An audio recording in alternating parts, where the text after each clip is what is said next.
Welcome to Philadelphia, DeVonta. How you doing?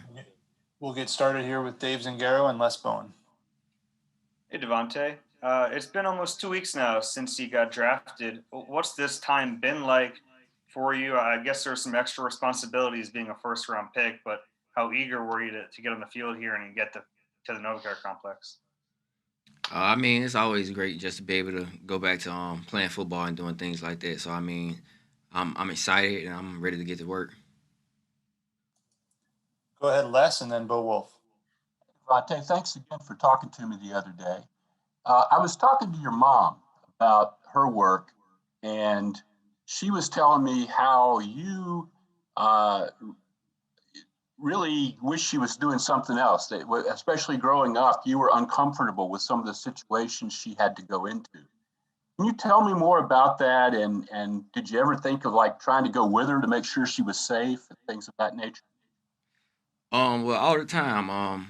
Anytime that she was just like she was gonna go out and do something with work, I always asked like, is this the time I can come? So anytime she let me come, I always went, and it was just that like the job she's doing.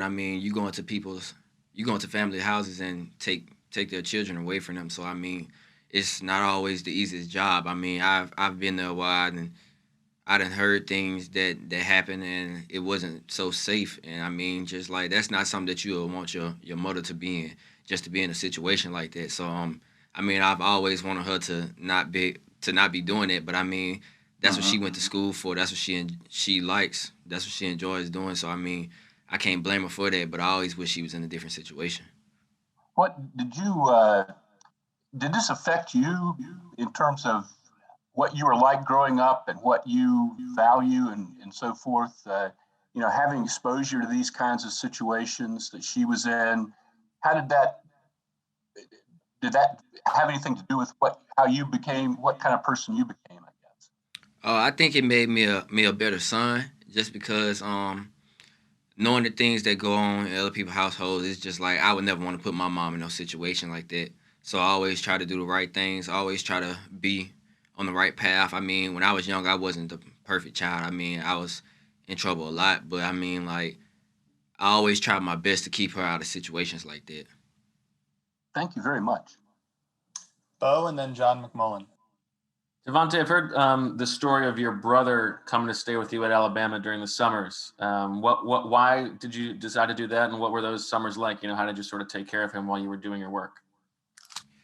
Well, he always wanted to come up there. My brother, he likes being around me. I like having him around just because I know that if he's around me at Alabama, he's not back at home around none of the bad things that's going on around there. So, and it was always just a time for him just to see that like this wasn't given to me. I had to work for this. So like anytime I had a workout or anything, he was getting up with me at 5:30 in the morning, going to a workout. So like he seen like what you have to do to get to this point. And it was just always good for him to see that. And I enjoy having my brother around me. Thank you. John and then Martin. Hey, Devontae. You just mentioned your family, your mother, your brother. Did the impact and sort of your relationship with both kind of speed up your maturity, help you from a football standpoint? Do you ever think of it that way? Um, I was always kind of mature. I wouldn't say that just being with them made me mature. That's just how I always was. Cause I was always by myself a lot. I didn't never really. I feel like I'm a real independent person. I never really depended on anybody to do anything for me. So that's how my mom is. That's how my dad is. So it was just like that's how I was, not necessarily because of them. Um, that's just the things I seen, and that's just how I always was. So being around them, it has something to do with it, but I wouldn't say that was a major part of it. Martin and then Zach Berman. Hey, Devontae. As it turned out, like after you were drafted, we kind of found out that the Giants wanted to take you at number 11, and I was kind of wondering, like, how aware were you of that, and if you kind of got a sense of like the Eagles Giants rivalry, because it seemed like the Giants fans were pretty upset. With the draft, you never know what to expect. You never know who's gonna trade up, trade down. So things just kind of happen. So, from what I've heard and the things that I've seen, I mean, I see that the rivalry is pretty big just from that moment. But I mean, like, I didn't know what to expect. I mean, it's the draft; just anything could really happen. Zach and then Nick Fierro. Hey, DeVonta, I've heard you only let one person cut your hair. Why is that? And is he coming with you to Philly? Um, just because I let somebody cut my hair one other time and it didn't work out too well, so that's when I found out like you never let nobody else cut your hair. And I mean, anytime I need a cut, I know he'll come up here and cut my hair. How long ago was that? Uh, it was a long time ago. I don't know exactly how long, but it was a long time ago. Thanks. Nick and then Ed Kratz. Hi, DeVonta. By all accounts, from what we hear, what makes you a great receiver. One of the things is great route running. Who instilled that in you, and how much work did you have to do to become such a great route runner? I mean, as a receiver, your job is to get open and catch the ball. So I mean, the way you get open is by running good routes, good technique, and things like that. And I mean, catching the ball is catching the ball. That's your main two jobs as a receiver. So I mean, like, that's something that you have to take pride in: getting open, running routes the right way, releasing off press coverage and things like that. So I mean, you have to take pride in that, and that's what I do. Was there somebody that at an early age kind of taught that to you? I would say from a release aspect, my high school coach, Coach Gordon, I mean, he helped me with the releases and things like that. I feel like my release package, majority of it comes from him. But the route running, that's just something that I kind of dug into myself. Ed and then Mike K.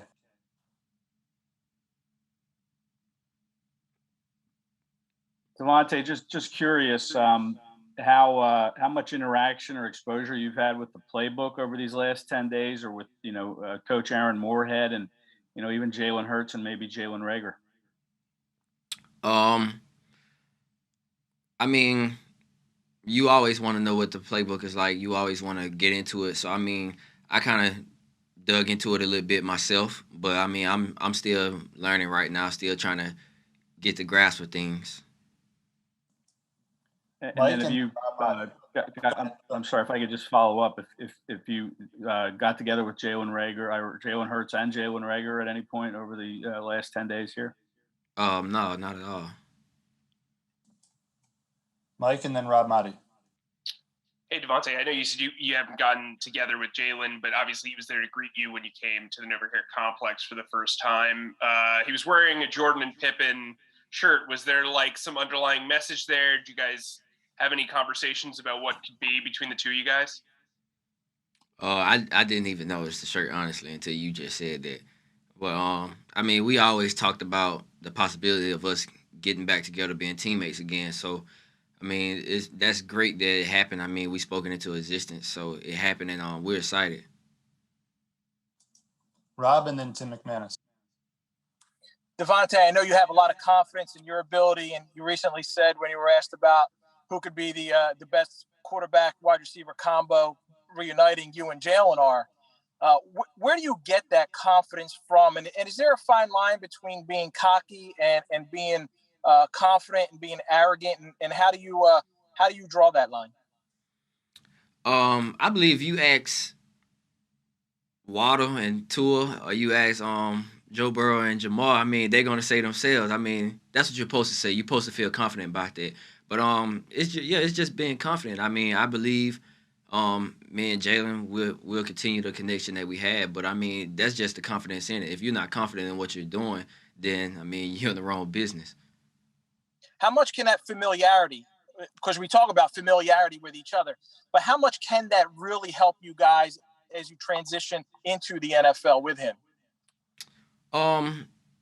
It can only help so much. I mean, you have to continue that. So we have to continue building from that. I mean, just because we had the connection in college don't mean that it's the same now. I mean, we both grown as players. We both have things that we added to our game. So I mean, we have to build from that and get better now. I mean, I feel like whatever we did in college, it has nothing to do with now because things have changed over time. We have time for a few more. So Tim, Jeff, and then Bo. DeVonta, what do you know about Jalen Reagor's game?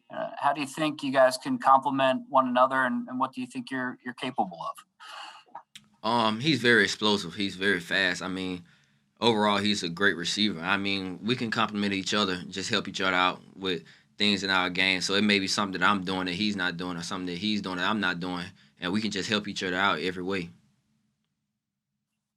Go ahead, Jeff. I'm sorry, DeVonta. We've heard so much about you. We've heard other players like Landon be asked about you. What about Landon Dickerson? What can you tell us about him and your experiences with him, and basically his personality that maybe he doesn't show to the media? I mean, Landon's a dog. He's somebody he's literally gonna leave everything on the line, whether he's hurt or not. I mean, like, guy had a ACL injury and he was still trying to be out there. I mean, that's the type of guy he is. That's the type of guy that you want to play with. Somebody that is going to put the team first, and then overall, he's a great leader. I mean, whatever he said at Alabama, people listened to it. It was no ifs, ands, or buts about it. If he said it, we went with it, and we was rolling. We'll wrap it up with Bo and then Les. DeVonta, on that topic, you and Landon have both sort of been described as culture setters and leaders. If you could bring, part of the Alabama culture with you to this Eagles team, what would it be? I would say the discipline. I mean, you got to be disciplined in what you do. Discipline brings you a long way, whether it's committing turnovers that's undisciplined turnovers, penalties that's undisciplined. So I would say the discipline aspect of football. Thank you. Go ahead, Les. Hey, DeVonta, one more thing.